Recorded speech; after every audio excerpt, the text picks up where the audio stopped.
Kitagawa et Gojo sont tranquillement assis dans les escaliers du lycée, en attendant la reprise des cours. Pendant ce temps, Gojo regarde une nouvelle série, évidemment recommandée par Kitagawa pour qu'il puisse trouver une idée de nouveau cosplay. Cette fois, c'est un anime sur 3 lapines tueuses. Ça semble être une comédie, et le personnage que Kitagawa veut incarner s'appelle Arisha.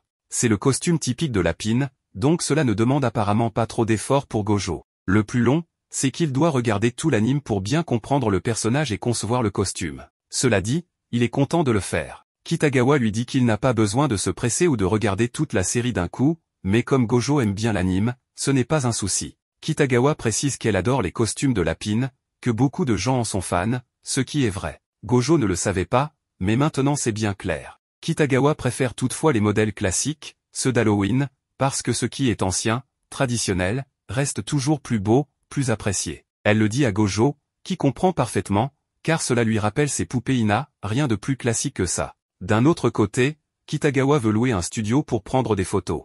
Gojo devient nerveux en repensant à ce qui s'était passé la dernière fois, et il veut bien se renseigner sur l'endroit avant. Kitagawa lui offre ensuite des Poki, mais pas de façon normale, elle en met un dans sa bouche et s'approche de lui, une blague apparemment, mais ça fait quand même battre fort le cœur de Gojo. Noah arrive à ce moment-là, car elle devait parler de la fête d'Halloween pendant le déjeuner, et son ami ne répondait même pas à ses messages. Kitagawa s'excuse en lui offrant quelques Poki. Noah regarde Gojo d'un air un peu sérieux, se demandant quel genre de relation il a avec Kitagawa, vu qu'ils sont toujours ensemble. Le jour suivant, Gojo envoie un message à Kitagawa pour lui demander de venir chez lui samedi. Kitagawa est un peu nerveuse, pensant que c'est comme un rendez-vous.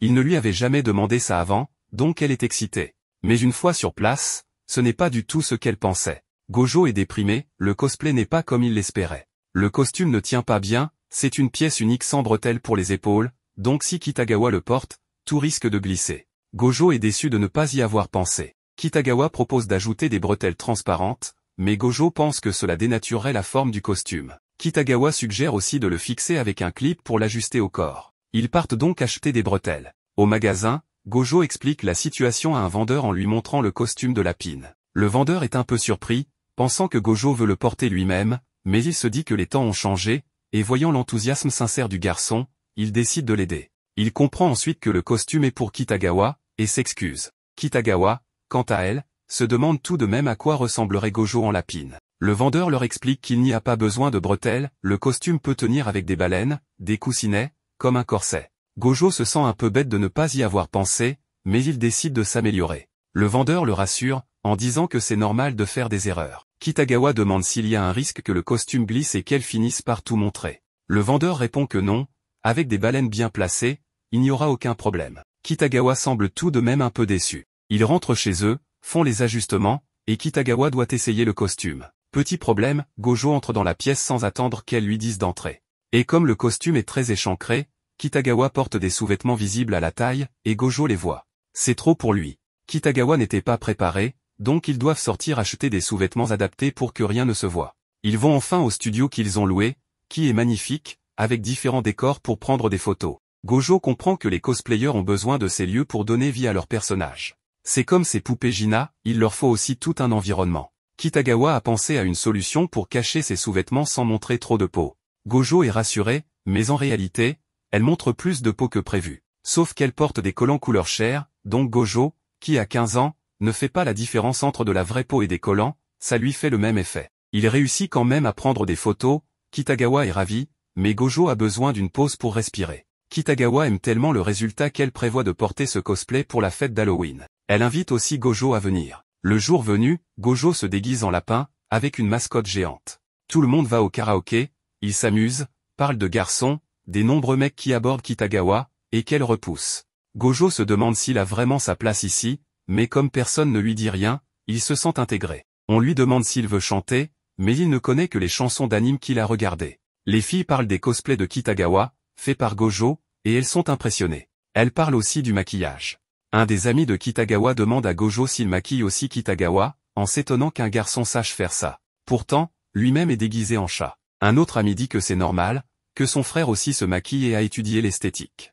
Les hommes peuvent savoir maquiller. Personne ne juge Gojo, et cette fois, il se sent accepté. Alors qu'il est perdu dans ses pensées, Noah termine une chanson et demande dans le micro si Kitagawa et Gojo sortent ensemble, ce qui le fait recracher un peu de son soda. Avec la question de Noah, Évidemment, tout le monde attendait une confirmation que Kitagawa et Gojo sortaient ensemble. Mais il déclare rapidement que ce n'est pas le cas. Évidemment, pour éviter tout malentendu et pour que Kitagawa ne se sente pas mal. Pourtant, les filles espéraient vraiment qu'ils sortent ensemble, car ils passent beaucoup de temps ensemble et ils ont l'air très compatibles. Elles avaient même entendu dire qu'ils étaient allés ensemble au festival d'été. À ce moment-là, Gojo part rapidement en courant car il avait renversé du jus sur son costume. Il ne se sent clairement pas digne d'être avec Kitagawa, et de son côté, Kitagawa est un peu triste qu'il l'ait nié aussi fermement, comme il l'avait déjà fait auparavant lorsque Sayuna lui avait demandé s'ils étaient en couple. Elle se sent un peu déprimée à cause de cela. Deux types arrivent pour lui parler, et quand Gojo revient après s'être un peu séché, il les surprend en train de parler avec Kitagawa. L'un d'eux semble un peu désagréable dans son attitude envers elle. Gojo se rappelle ce que les filles avaient dit à propos des gars qui essaient toujours de les draguer, ce qui est plutôt agaçant.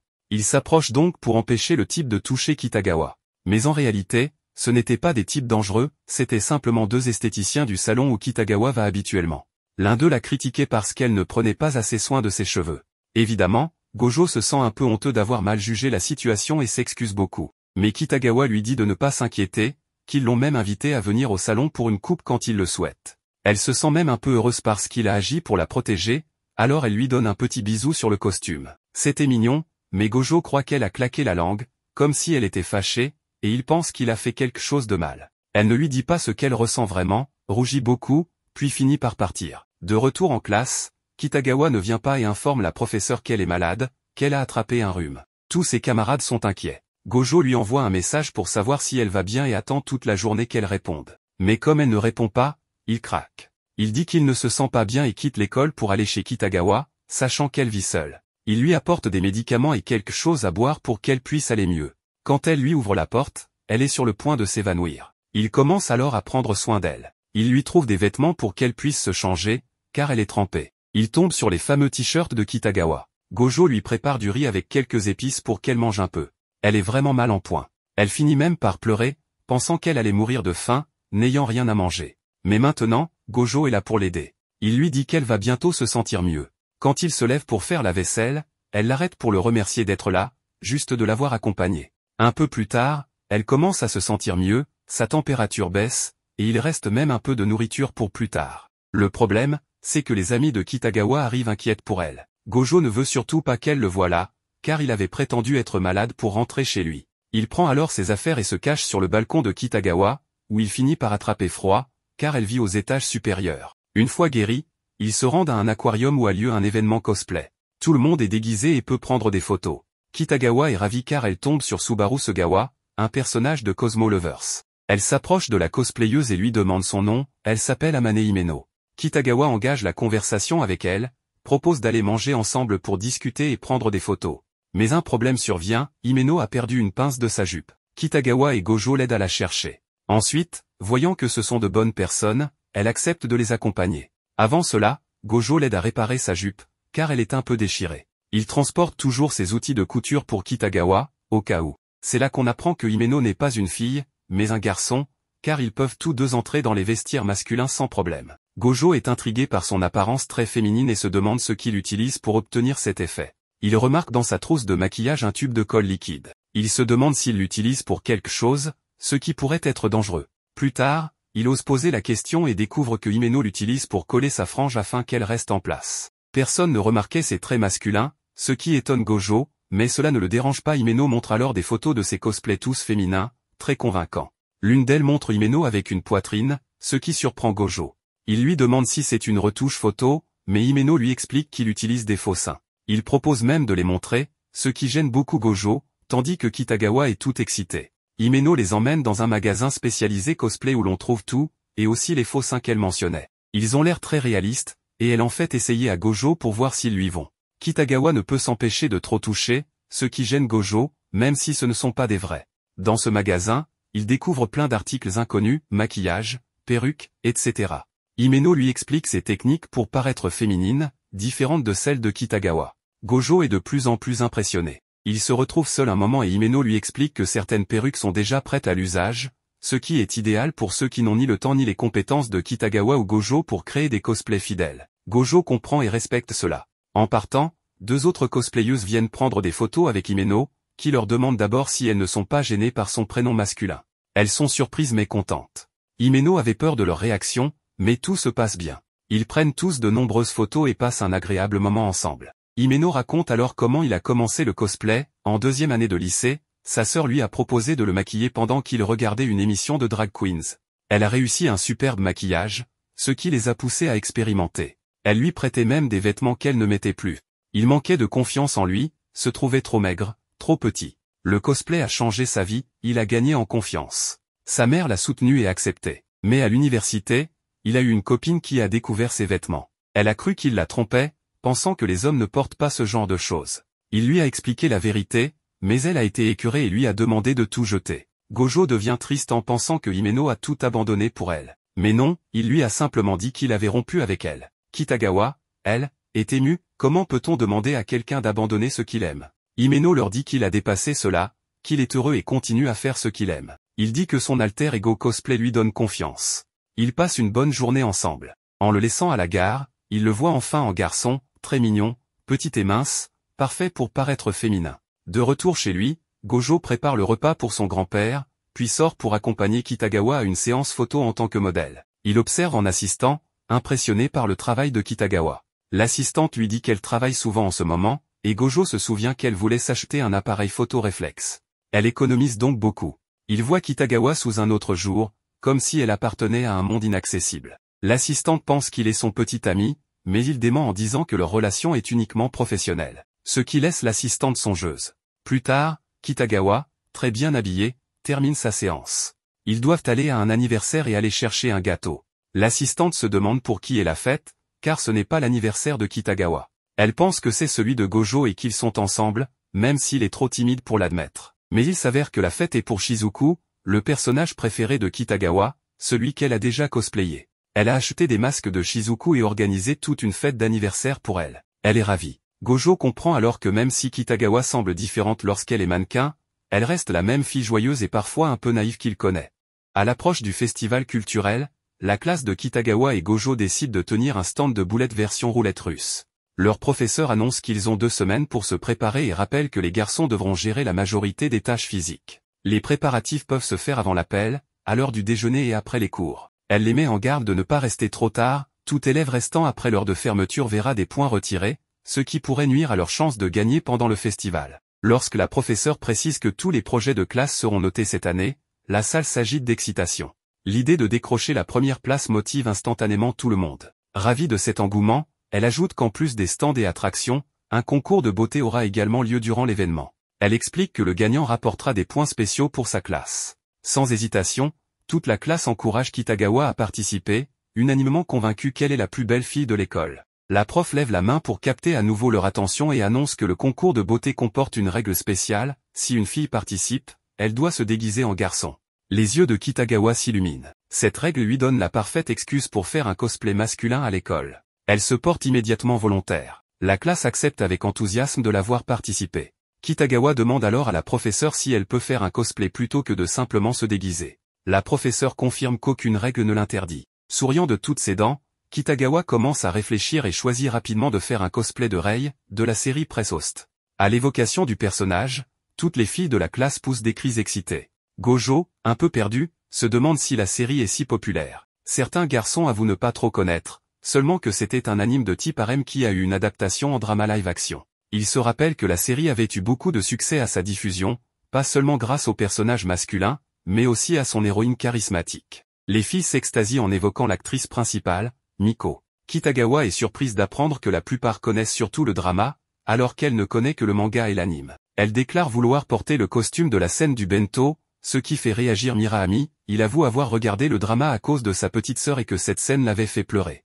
Une autre fille rejoint les éloges, et bientôt, toute la classe est convaincue que Kitagawa a une vraie chance de gagner. La prof demande alors confirmation, la classe choisit-elle bien Kitagawa pour représenter leur salle? Tout le monde répond avec enthousiasme. Elle informe Kitagawa qu'en plus du costume, elle devra préparer une petite performance pour impressionner le public. Sans hésiter, Kitagawa affirme qu'elle peut gérer. Ses camarades exultent, motivés à la fois pour le concours de beauté et pour attirer le plus de visiteurs à leur stand. Profitant de cet élan, Kitagawa se tourne vers Gojo et lui annonce qu'elle aura besoin de son aide et qu'elle va lui prêter tous ses volumes de Press Host pour référence. Certains élèves semblent perdus, ignorant le rôle de Gojo dans les cosplays de Kitagawa. Noah intervient et explique calmement ce que Gojo fait. Énergisé par l'attention, Kitagawa lève le poing et déclare qu'ils vont gagner. Le soir venu, Gojo commence à regarder Press Host pour mieux comprendre le personnage que Kitagawa souhaite incarner. Il découvre que l'héroïne, Koyomi, rencontre Rei pour la première fois alors que cette dernière tente de cacher sa faim, mais son ventre gargouille bruyamment. Prise de pitié, Koyomi lui offre son déjeuner. Plus tard, à la pause de midi, Koyomi et ses amis croisent à nouveau Rei, cette fois habillée en fille. Koyomi ne la reconnaît pas du tout. Ce n'est que lorsque Rei l'appelle hors de la classe pour lui rendre le bento qu'elle lui explique tout, elle travaille à mi-temps comme host masculin sous le nom de Rei. Après la perte de ses parents, son grand frère est devenu host pour les soutenir, et elle a fini par entrer dans le même milieu. Elle demande à Koyomi de garder son double jeu secret. Koyomi est stupéfaite, Rei, la présidente du conseil des élèves et élèves modèles, est aussi la host numéro 1 du Rainbow Rose Host Club. Rapidement, Koyomi est aspirée dans le tourbillon du club et rencontre les autres membres après avoir découvert la vérité. Gojo arrive enfin à la célèbre scène du bento, Rei, sans perruque mais toujours en uniforme de host, s'assoit à côté de Koyomi. Celle-ci lui offre un bento fait maison. Rei le mange avec bonheur, mais Koyomi se sent soudainement complexée, comparé au repas somptueux que Rei reçoit de ses clientes, son bento lui paraît banal. Elle se demande en silence si elle a une place spéciale dans la vie de Rei. Ce qu'elle ignore, c'est que Rei chérit ses bento plus que tout, car il lui rappelle sa mère disparue et les jours paisibles d'avant. Depuis, sa vie est devenue lourde, mais le temps passé avec Koyomi est devenu un rare réconfort. Rei est reconnaissante que son travail de host lui ait permis de la rencontrer, mais elle craint que ce même travail empêche Koyomi de croire pleinement en ses sentiments. Gojo ne peut retenir ses larmes. Ému par la profondeur de l'histoire et l'intensité des émotions, il comprend enfin pourquoi Kitagawa et les autres sont si accrochés à cette série. Press Host est vraiment spécial. Dès qu'il en a l'occasion, il partage sa réaction avec Kitagawa, qui s'illumine de joie, exprimant à quel point elle aime la série et le personnage de Rei. Ils s'enthousiasment tous deux sur les émotions brutes et les conflits réalistes qui traversent l'histoire. Ils admirent à quel point Rei est à la fois cool et gentille, et comment chaque épisode révèle de nouvelles facettes de sa personnalité. Leur conversation glisse naturellement vers Tsumugi, la rivale amoureuse de Koyomi. Malgré son attitude froide et distante au début, elle a prouvé à maintes reprises qu'elle tenait profondément à Koyomi et à Rei. Gojo évoque un de ses moments préférés de l'anime, celui où Tsumugi défend Koyomi après qu'un groupe de hosts de Baran l'a harcelé en découvrant que Rei était une femme. Furieux qu'elle ait gardé le secret, ils se font rapidement rabrouer. Tsumugi leur rappelle que les clientes régulières de Rei connaissent la vérité et choisissent de la soutenir malgré tout.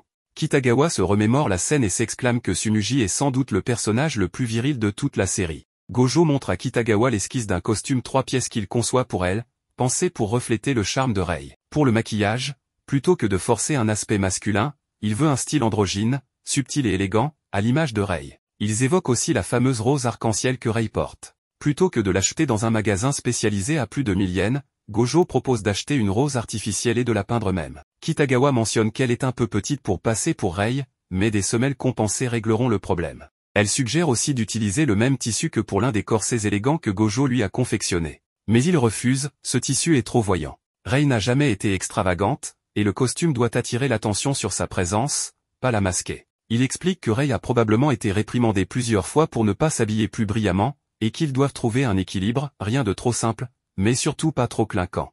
Gojo ajoute que les costumes de host sont taillés différemment des costumes classiques pour mettre en valeur la silhouette. Cela complique les choses, car il sera difficile de dissimuler les formes de Kitagawa. En y pensant, Kitagawa réalise qu'il connaît sûrement toutes ses mensurations par cœur. Cette idée intime la fait rougir, mais elle se ressaisit en affirmant que 2 semaines suffiront. Gojo lui rappelle qu'avec toutes ses autres tâches pour le festival, son temps est limité. Kitagawa commence à paniquer, doutant de pouvoir concrétiser le cosplay. En revenant vers la classe, elle déclare soudain qu'elle fera le costume de Rei elle-même. Ils vont dans la salle de couture où Gojo lui donne une liste du matériel nécessaire. Il lui dit qu'elle pourra demander à Usami si quelque chose lui échappe et qu'il rédigera même des instructions, bien qu'il craigne que ce soit trop pour elle. Kitagawa tente de le rassurer, mais son tremblement trahit son anxiété. Elle traverse les couloirs pour aller faire les achats. Avant, c'était amusant parce qu'ils préparaient les cosplays ensemble, mais cette fois, sans l'aide habituelle de Gojo, elle se sent sous pression. Elle s'arrête un instant pour se motiver et, dans un élan d'assurance,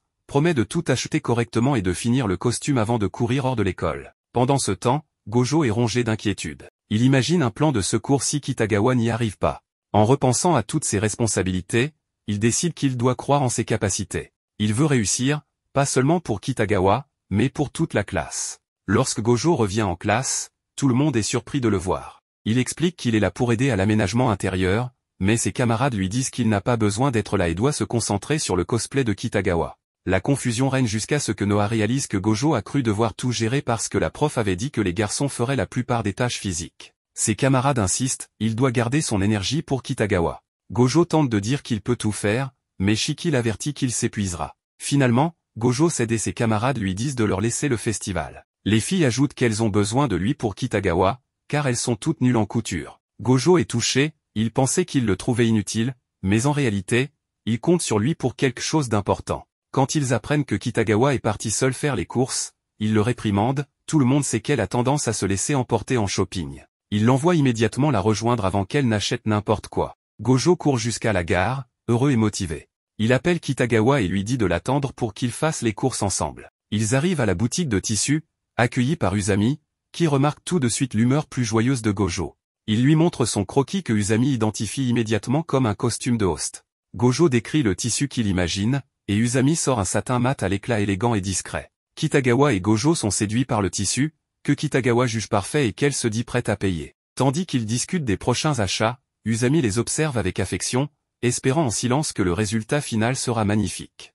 Gojo et Marine ont apporté le plan à l'arrière-grand-père de Gojo pour le montrer, et ce dernier a trouvé que la répartition des étapes ressemblait beaucoup à la fabrication des poupées Ina. Chaque jour, Gojo maquille environ 200 à 300 poupées Ina, ce qui surprend énormément Marine. Elle pensait que c'était un travail si pénible qu'on ne pouvait en faire qu'une dizaine par jour. Mais à ce rythme, il serait impossible de respecter les délais. Le grand-père explique qu'ils ont reçu l'aide de beaucoup de gens et conseille à Gojo d'apprendre à compter sur les autres. Alors que Marine se resserre en riz, elle entend le grand-père dire qu'il aimerait aider son petit-fils, mais que celui-ci refuse, craignant que ses douleurs au dos ne reviennent. Le lendemain matin, Gojo arrive tôt pour préparer le costume de Marine, tandis que celle-ci se lève aussitôt pour lui préparer un bento. Cela rend Gojo fou de joie, car il n'avait jamais imaginé manger un repas préparé par Marine. Il est très curieux de savoir ce qu'elle a cuisiné, mais elle lui demande d'attendre le déjeuner pour rendre le moment plus excitant. À l'heure du déjeuner, Marine lui révèle que c'est son tout premier bento et qu'elle est très nerveuse. Gojo l'est tout autant, se demandant à quoi s'attendre, même s'il attend ce moment avec impatience.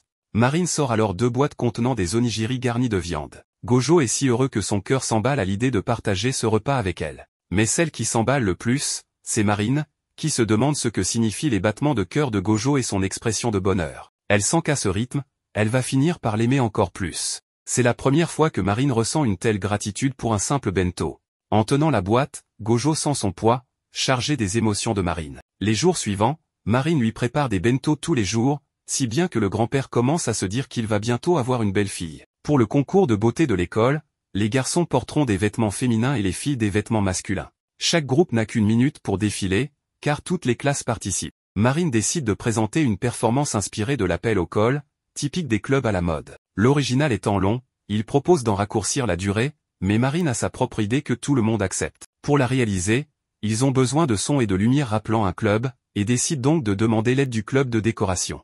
L'un des membres est tellement fan de Rei qu'il rêve de voir Marine la cosplayer, surtout dans la scène où elle offre un bento. Pendant ce temps, Gojo s'affaire sur le costume et surprend une conversation des filles expliquant pourquoi cette scène de bento est si populaire, elle donne l'impression d'un traitement unique et privilégié. Pourtant, il ne réalise même pas qu'il vit ça tous les jours avec Marine et ses bento.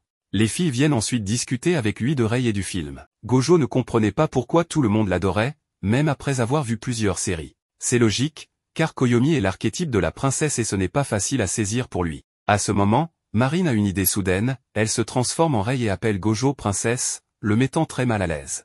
Elle continue à lui parler comme un prince à sa princesse, sous le regard amusé de ses camarades. Noga, une autre fille, se joint au jeu en jouant un autre personnage pour taquiner Gojo, qui rougit de gêne, n'ayant jamais vécu une telle situation. Heureusement, un camarade arrive pour lui demander de l'aider à porter un panneau, lui offrant une échappatoire. Les 3 autres filles doivent ensuite partir s'occuper des stands, laissant Marine seule à s'entraîner avec les costumes inachevés. Elle décide d'aider Gojo à coudre au moment où il revient.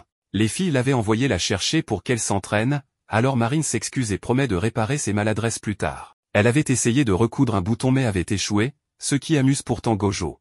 Il reste 4 jours avant le festival culturel. Le lendemain, Gojo fera essayer le costume à Marine. C'est son premier costume masculin complet, il espère que tout ira bien. En feuilletant un magazine de mode, il s'étonne que ces filles ressemblent vraiment à des garçons.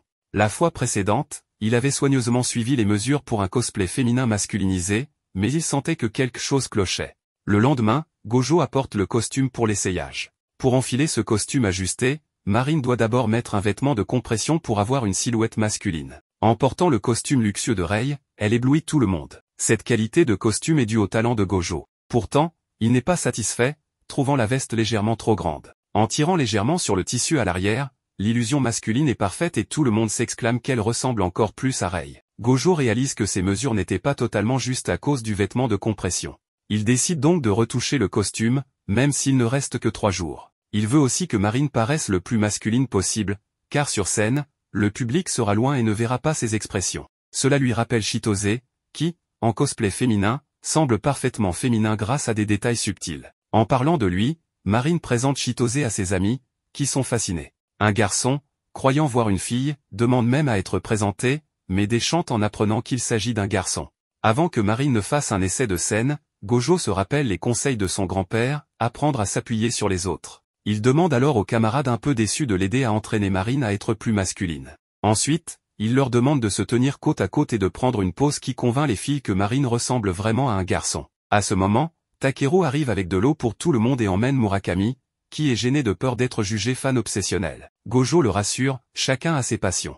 Murakami prend donc une photo souvenir. Il l'avait promise à sa petite sœur en lui disant qu'un ami faisait un costume de Rei. Mais il photographie surtout le costume, ce qui frustre Marine, car il n'a même pas capturé son visage adorable.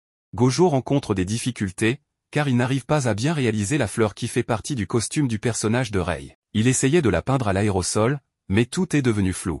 Ils ne peuvent pas non plus acheter la vraie fleur, car elle coûte trop cher, environ 1000 yens. Certaines camarades viennent voir Kitagawa, qui a toujours sa poitrine normale, car Noah avait dit qu'avant de mettre le costume, Kitagawa était complètement plate. Sera remarque qu'ils ont des problèmes avec la fleur et dit qu'elle a un plan, qu'elle sait comment faire. Mais d'abord, ils doivent tous aller dans la salle de laboratoire, et elle doit faire quelques courses. Elle part en courant, revient épuisée, mais elle a acheté une fleur naturelle blanche pour seulement 200 yens, bien moins cher que la vraie. Elle place les tiges coupées dans 4 tubes à essai avec 4 couleurs différentes pour que la fleur blanche absorbe les teintures. Selon Sera, ça va marcher parfaitement, un truc qu'elle a appris lors d'un précédent projet. Elle est ravie d'avoir pu les aider, et Gojo est plus détendu, réalisant une fois de plus qu'il peut compter sur les autres. Les autres peuvent être utiles. Ce soir-là, en rentrant avec Kitagawa, le grand-père a cuisiné, sachant que Gojo est très occupé avec le festival. Il décide donc de préparer les repas ces jours-là. Ici encore, Gojo reçoit cette petite tape dans le dos, cette aide si souvent nécessaire,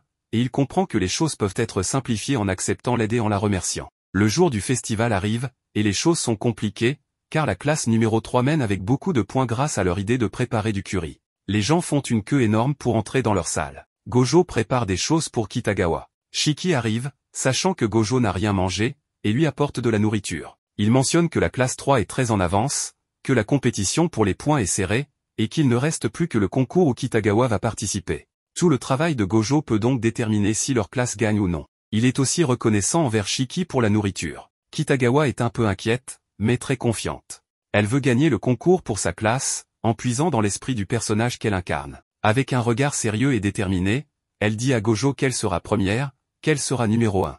Gojo continue de tout préparer pour qu'elle soit parfaite. Ses camarades, ayant fini les ventes dans leur salle, arrivent. Il ne reste que le concours, et tout le monde veut voir comment Gojo prépare Kitagawa, surtout pour le maquillage. Gojo utilise cette salle car elle est déserte, mais il est nerveux avec un public. Il doute de réussir le maquillage, et ses camarades placent leur confiance en lui pour faire un bon travail afin de gagner les points nécessaires. C'est stressant, mais en entendant la voix de Kitagawa, il se souvient qu'elle a dit avec assurance qu'elle gagnerait la première place. Pour elle et pour les autres, il doit le faire. Il se sent bien quand on lui dit qu'il est excellent, qu'il est le numéro 1, mais maintenant, c'est à Kitagawa de briller. Il se rappelle lui avoir dit que ses costumes sont les meilleurs. Gojo se met en mode sérieux, et même en mode charismatique, déterminé à faire de Kitagawa la numéro 1. Tout le monde est impressionné par l'effort et la concentration de Gojo pour préparer Kitagawa. Peu à peu, il utilise toutes ses compétences et son expérience récente pour transformer Kitagawa. Le concours commence, tout le monde s'amuse, et enfin, Kitagawa entre. Les filles dans la salle hurlent à l'unisson,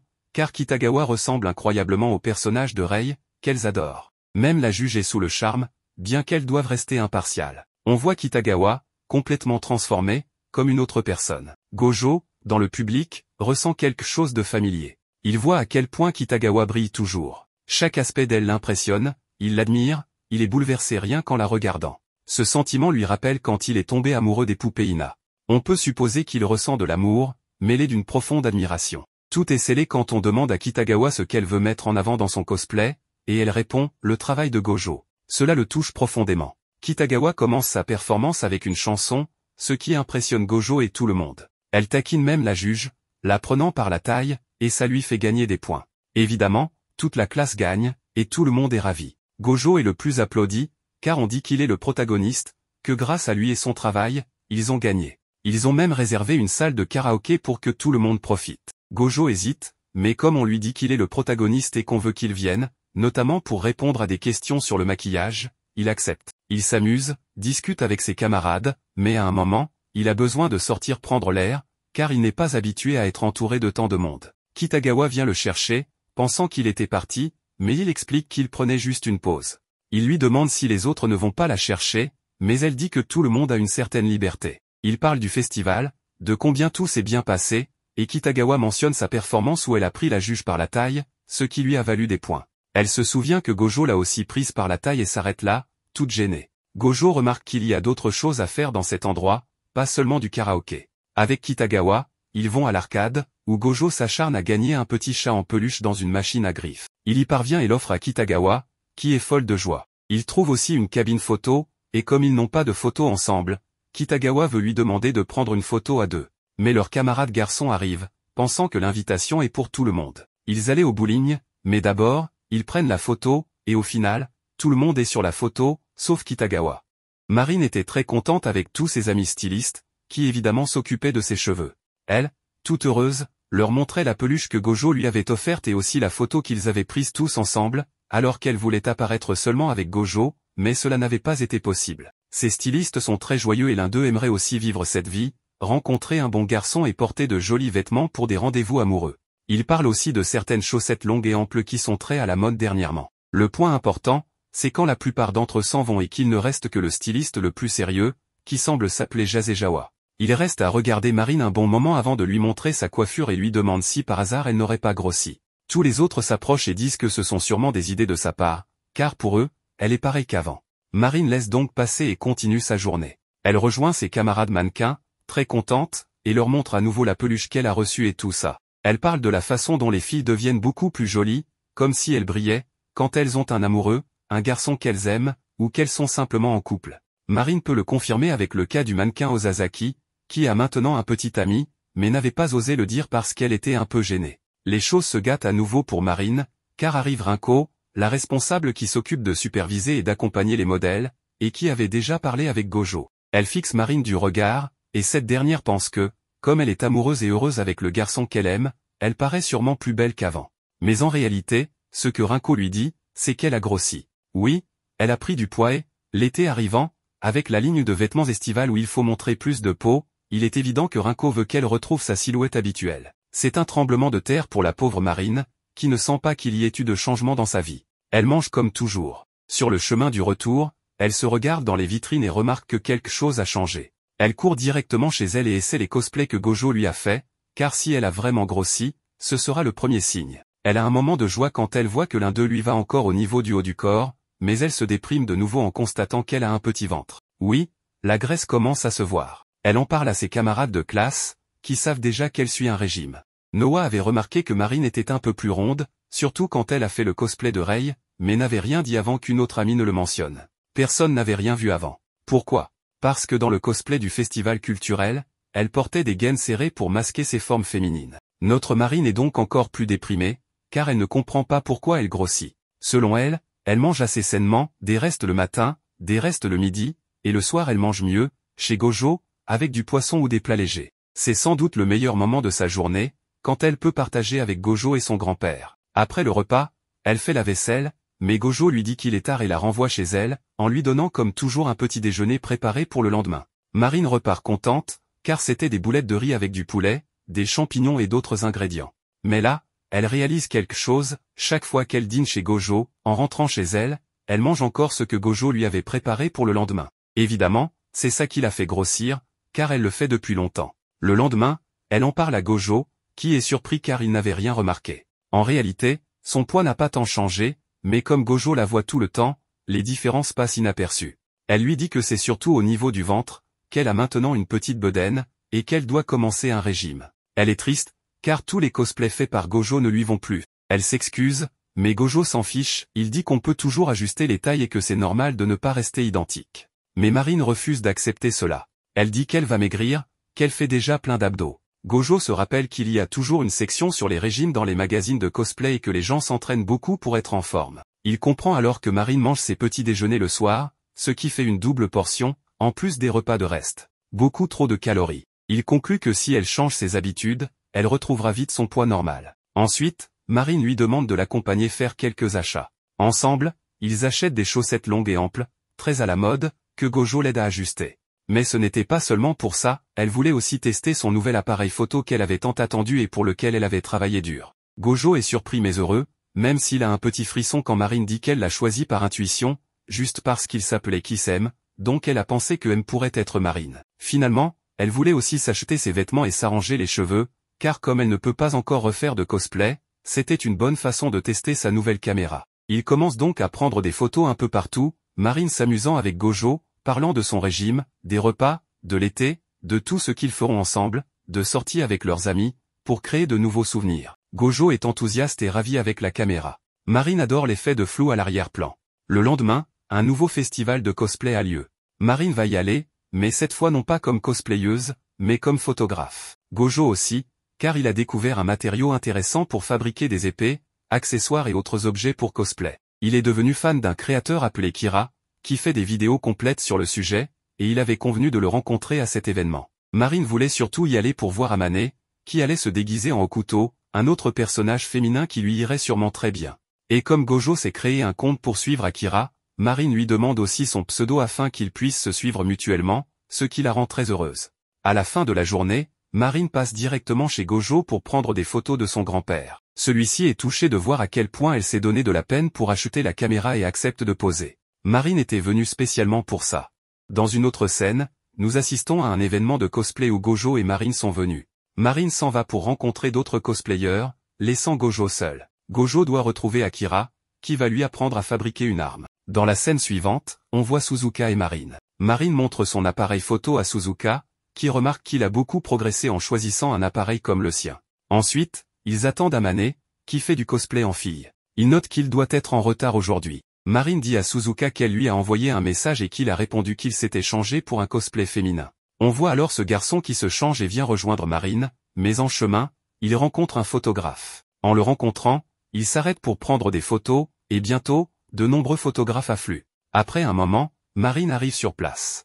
Marine rencontre Akira et lui demande si elle peut prendre des photos de lui. Il accepte volontiers. Marine remarque qu'il y a beaucoup de monde pour le photographier et, comme à son habitude, commence à le complimenter sur son magnifique cosplay, disant qu'il est très réussi et qu'il a l'air superbe. Une camaraderie s'installe, et il se demande quoi faire ensuite. Le garçon remarque l'appareil photo de Marine et dit qu'il est jaloux, espérant en avoir un similaire bientôt. Marine s'apprête à lui présenter Suzuka, mais celle-ci est totalement choquée. Elle s'exclame qu'il est vraiment un garçon, se demandant comment il peut être aussi mignon et ressembler à une fille si adorable. Elle répète, incrédule, que c'est impossible, et sa réaction devient hystérique. Suzuka dit alors quelque chose qui permet de réduire la file d'attente pour les photos.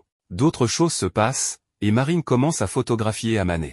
Ils prennent toutes les photos, la file se dissipe, et les clichés sont excellents. Le garçon demande ensuite si Gojo est venu aujourd'hui. Marine répond que oui, mais qu'il est parti rencontrer un maître des accessoires. Dans la scène suivante, on voit Gojo qui discute avec une personne qui arrive, disant qu'il porte un t-shirt de dragon. Ils se disent ce qu'il porte, et quand cette personne arrive, Gojo réalise qu'il s'agit d'une fille, et non d'un garçon comme il le pensait. Il se lamente de ne pas avoir une telle fille dans sa vie. La scène change, et on voit Marine rencontrer les amis de Suzuka, dont l'un a cosplayé un personnage masculin. Marine, fan de ce personnage, devient folle d'excitation, comme à son habitude, et commence à raconter l'histoire du personnage, ce qui est inutile à savoir. Cette personne s'appelle Mio. Peu après, Marine commence à prendre des photos d'elle, capturant de bons clichés. Suzuka s'assoit soudainement pour prendre des photos, et Marine lui demande pourquoi elle fait ça. Suzuka explique que Marine est novice et ne connaît pas encore bien les techniques de photographie, lui proposant de lui apprendre. Marine apprend alors ces techniques et développe un intérêt pour prendre des photos sous différents angles. Mio demande ensuite s'ils ont du temps après le cosplay pour sortir un peu. Dans la scène suivante, on retrouve Gojo avec la fille, qui est bien confirmée comme étant une fille. Gojo s'excuse, expliquant qu'il pensait qu'elle était un garçon à cause de son nom et de sa photo de profil, et lui demande pardon. Elle répond qu'il doit aussi lui pardonner, car elle pensait que Gojo était une fille. Elle se présente comme Akira, et Gojo lui donne son nom et d'autres détails, exprimant son admiration pour sa vie. Gojo lui montre une photo, disant que ce personnage l'attire beaucoup et qu'il a cherché ce cosplay sans le trouver. Akira révèle qu'il s'agit de son personnage original. Une fille arrive alors et explique qu'il existe deux types de cosplay, ceux basés sur des animes et mangas, où les gens incarnent des personnages, et ceux où l'on crée son propre cosplay en combinant ses éléments préférés pour un look unique. Gojo trouve cela génial, ignorant qu'une telle chose existait. La fille précise qu'elle n'a rien d'original, utilisant beaucoup d'épées japonaises, ce qui ne peut pas être considéré comme original. Gojo, bouche bée, insiste sur le fait qu'il adore son cosplay, peu importe ce que les autres ou elle-même en disent. Il s'excuse ensuite d'avoir été trop émotif, ce qui fait rire la fille. Il commence à parler de la fabrication d'épées, discutant des techniques. Soudain, le téléphone de Gojo sonne, venant de Marine, ce qui l'effraie. La fille lui dit de répondre sans problème. Gojo demande 2 minutes, ne sachant quoi dire. Marine invite tout le monde, répétant avec insistance. Gojo demande à la fille si ça ne la dérange pas, puis annonce à Marine qu'ils arrivent. Marine dit qu'elle les a trouvés, et Gojo, perplexe, demande comment elle a fait. En levant les yeux, il voit Marine sur un pont au-dessus d'eux. Quand la fille regarde Marine, elle baisse le visage pour une raison inconnue. Marine descend, et Gojo présente Akira à Marine, mais Akira répond froidement. Suzuka arrive alors, et Marine demande à Gojo s'il a appris à fabriquer des armes. Marine présente Suzuka à Gojo, qui pensait que Gojo était une fille à cause de son pseudo. Suzuka commence à divaguer, puis dit simplement qu'elle est ravie de le rencontrer. Il commence à parler du costume ou de la fête, Marine et Suzuka interrogeant le garçon, et on apprend que celui qui a fait le cosplay est en réalité une fille, organisant une fête chez elle. Une fille explique ce qu'est une after-party. Une fois l'événement de cosplay terminé, les participants se réunissent pour discuter des photos et du cosplay, souvent dans des restaurants ou pour faire du karaoké, échangeant sur leur ressenti. La fille qui a cosplayé un garçon mentionne qu'elle va aussi au spa. Marine présente Miyako à Gojo, ainsi que Rindo, qui sont des filles. On revoit le garçon qui cosplaye des filles, remarquant qu'Akira semble triste et silencieuse. La fille qui a cosplayé un garçon demande son sac à Akira, et elle lui donne. Elle sort une poupée du sac, ce qui rend Gojo très heureux, surtout quand Miyako commence à lui parler, car Gojo fait la même chose et adore les poupées. Miyako explique qu'elle avait prévu de sortir avec un cosplayer, mais que cela n'a pas pu se faire à cause d'autres engagements qui les empêchent d'assister aux événements de cosplay. Suzuka propose d'oublier ça et de tourner un cosplay de groupe sur le cercueil. Marine et Amane sont enthousiastes. Gojo demande ce qu'est ce cercueil, et Marine explique qu'il s'agit d'un jeu avec une maison hantée où une nonne tue tout le monde, et les joueurs doivent découvrir pourquoi. Amane dit qu'il veut aussi jouer une nonne, ce qui ravit les autres. Il demande s'il a déjà les costumes, et Miyu répond qu'elle n'en a pas. Amane propose d'aller chercher des costumes chez elle, précisant que c'est abordable. Amane invite Marine à rejoindre le groupe, ce qui mène à une petite dispute pour une raison inconnue. Amane insiste pour que tout le monde soit d'accord, et Marine dit qu'elle suit un régime, ce qui l'empêche de faire un nouveau cosplay. Il plaisante en disant que c'est pourquoi elle mange de la salade. Marine finit par rejoindre le groupe. Akira est visiblement en colère, pour une raison que nous ignorons. Marine propose d'inviter d'autres personnes, pensant à une ou deux amies, ce que les autres acceptent. Marine réfléchit à qui appeler, puis contacte Juju, une fille qui semble un peu grossière.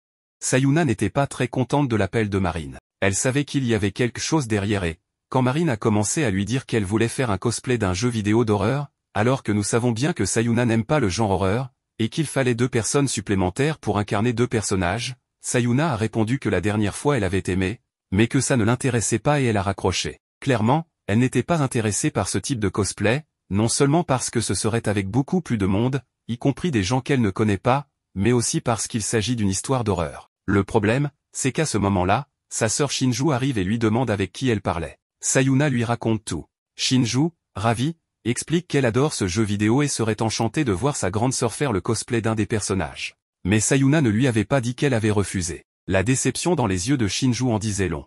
Sayuna n'a donc pas eu d'autre choix que de rappeler Marine pour lui dire qu'elle acceptait de participer. Plus tard, on retrouve Sayuna et Shinju avec tout le reste du groupe. Les plus impressionnés étaient les amis de Marine, car Sayuna est assez connue, elle a beaucoup de followers et quiconque s'intéresse au cosplay la connaît plus ou moins. Elle découvre aussi que le costume de Sayuna a été confectionné par Gojo, ce qui lui permet de montrer encore une fois son niveau de qualité. Akira, de son côté, fait l'éloge du talent de son photographe, capable de mettre en valeur les points forts de Sayuna et de la rendre encore plus jolie en cosplay.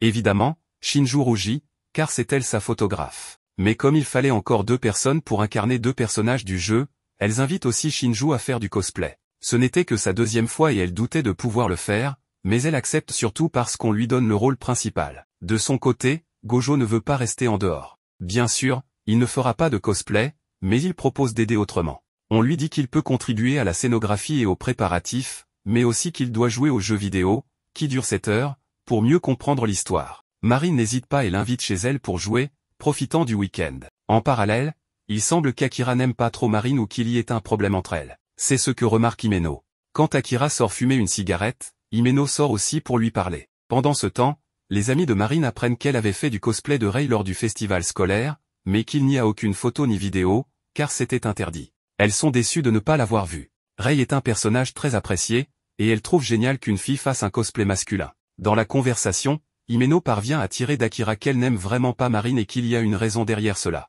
Juste au moment où elle allait l'expliquer, Gojo, qui revenait des toilettes, entend tout. Akira est donc obligée de raconter son histoire et d'expliquer pourquoi elle ne veut pas être proche de Marine. Sayuna, de son côté, ne sait toujours pas si elle pourra participer au cosplay, car elle déteste les histoires d'horreur. Mais quand elle voit sa petite sœur tellement heureuse, elle ne peut pas lui dire non. Après cela, chacun rentre chez soi. De son côté, Gojo va chez Marine pour jouer aux jeux vidéo. Même si c'est un jeu d'horreur, Marine aime ses designs mignons et colorés. Finalement, il est plus esthétique qu'effrayant, et Gojo trouve aussi qu'il n'a rien de très terrifiant. Marine essaie son costume, qui lui va parfaitement, et il ne reste plus qu'à arranger la perruque pour incarner l'une des sœurs du jeu. Mais il est déjà tard. Gojo doit rentrer, sauf que la gare est fermée, pleine de monde et sans service.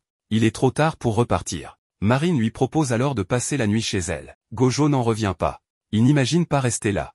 Il se dit que ce serait acceptable seulement si un adulte, comme son père, était présent. Mais Marine insiste, il n'y a rien de mal à cela. S'il a besoin de vêtements ou autre, ils peuvent aller en acheter dans la supérette du coin. Ils partent faire des courses et se séparent un instant. Gojo se retrouve au rayon des boissons énergétiques. Il se souvient qu'un personnage de manga qu'il avait étudié pour un cosplay en buvait, ce qui lui permettait de rester éveillé toute la nuit. Pour lui, c'est la solution parfaite, boire ça et tenir jusqu'au lendemain matin, quand la gare rouvrira. Marine, de son côté, achète d'autres choses.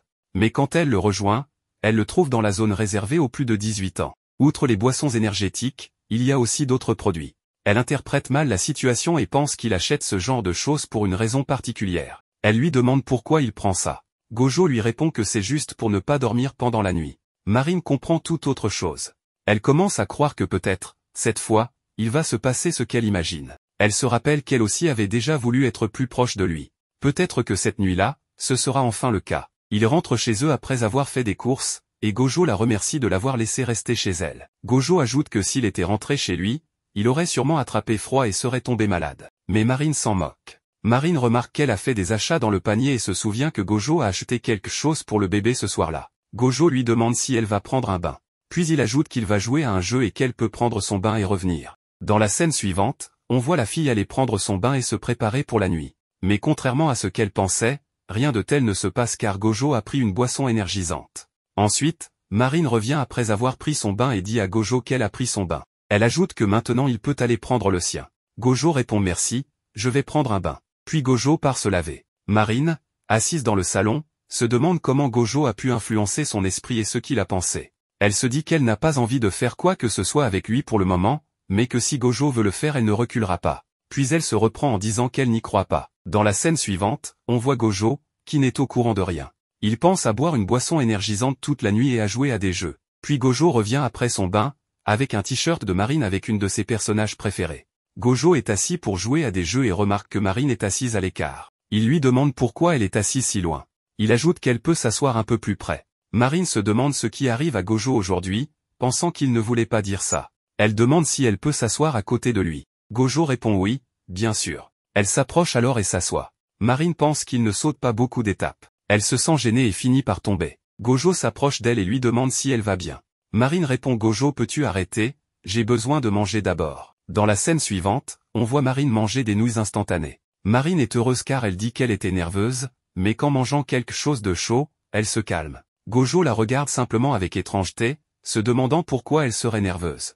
Là, elle lui raconte comment elle a commencé à manger des nouilles instantanées lorsqu'elle était plus jeune, car son père adorait rester à regarder des films et faisait toujours cela, manger des nouilles instantanées. Elle se levait pour l'embêter et aimait manger avec lui, parce qu'elle pensait que les nouilles qu'elle lui volait étaient plus savoureuses. Au final, avec tout ça, Marine s'endormit et ce fut Gojo qui la porta jusqu'à son lit pour qu'elle puisse bien se reposer. Oui, il ne s'est rien passé, évidemment. Gojo continua à jouer aux jeux vidéo. Le problème est que maintenant, c'était la nuit, les lumières étaient éteintes et il était seul. Le jeu ne lui paraissait plus si agréable. Il commençait à être un peu plus lugubre et assez répugnant, pour ainsi dire. Il resta jusqu'au matin à jouer à ce jeu qui, désormais, était vraiment d'horreur. Marine se leva presque à midi, vers 11 heures passées, choquée car il ne s'était rien passé entre eux. Elle sortit de la chambre pour voir Gojo et remarqua qu'il avait 2 boissons énergétiques sur la table. Elle comprit alors tout et se souvint de ce qui s'était passé la veille. En réalité, il achetait ces boissons, pas des préservatifs ni quoi que ce soit du genre. La déception retomba donc sur elle. Oui, elle était très nerveuse, mais elle était prête à aller de l'avant, tandis que Gojo, lui, était ailleurs. Elle sentait que, visiblement, il était assez empathique, car ce jeu d'horreur l'avait vraiment affecté. Il était épuisé et ne pouvait même pas déjeuner après y avoir joué. Déjà chez lui, Gojo commença à parler de tout ce qu'il avait pensé du jeu vidéo avec Suzuka et Shinju, qui en étaient les plus grandes fans et qui étaient ravis de voir, évidemment, les commentaires et réactions de quelqu'un de nouveau. Ce sont des réactions fraîches de quelqu'un qui venait juste de découvrir ce jeu. Bien sûr, elles étaient enchantées, mais Gojo, lui, n'était pas content. En réalité, il n'avait rien apprécié, car avant, il regardait les jeux et les séries en pensant à concevoir un costume ou un cosplay. Mais maintenant, il s'était beaucoup plus impliqué dans l'histoire, simplement pour l'histoire, sans penser à créer quoi que ce soit. On passe ensuite à la maison de Sayuna, où elle préparait les perruques qu'ils allaient utiliser, et Shinju dit qu'elle allait aller faire quelques courses avec Marine, puis qu'elle se rendrait directement à l'endroit prévu pour la séance photo. On retrouve ensuite une Marine déçue, qui s'attendait à ce qu'il se passe autre chose. Et on ne peut pas vraiment lui en vouloir. D'ailleurs, elle avait même mis cette lingerie blanche en pensant que peut-être Gojo aimerait ça. Tout très soigné. On peut apprécier l'intention, mais c'est elle qui s'était fait beaucoup de films qui n'étaient pas réels. Elle aime évidemment Gojo et veut sortir avec lui. Cette fois, elle le dit clairement. Quand ils ont commencé à se fréquenter, elle le disait comme si de rien n'était, mais maintenant, elle veut vraiment lui avouer son amour afin qu'ils puissent être un vrai couple. Mais elle a peur qu'il ne la voie que comme une amie et se met à imaginer toutes les réactions possibles qu'il pourrait avoir. Bref, la classique, imaginer tous les scénarios possibles, et aucun n'est favorable, ce qui la fait même pleurer. Et il faut dire que cela pourrait vraiment arriver, car Gojo l'a évité plusieurs fois, même si en réalité ce n'était pas pour l'éviter, mais parce qu'il ne voulait pas que les autres pensent qu'ils sortaient ensemble, qu'ils étaient en couple. Dans le métro, avec Noah, celle-ci lui demande ce qui se passe, car elle a l'air d'un zombie. Vient alors la question classique, que se passerait-il si elle avouait ses sentiments à un ami? Noah lui répond qu'elle ne pourrait pas, que ça ne passerait pas d'une amitié à autre chose.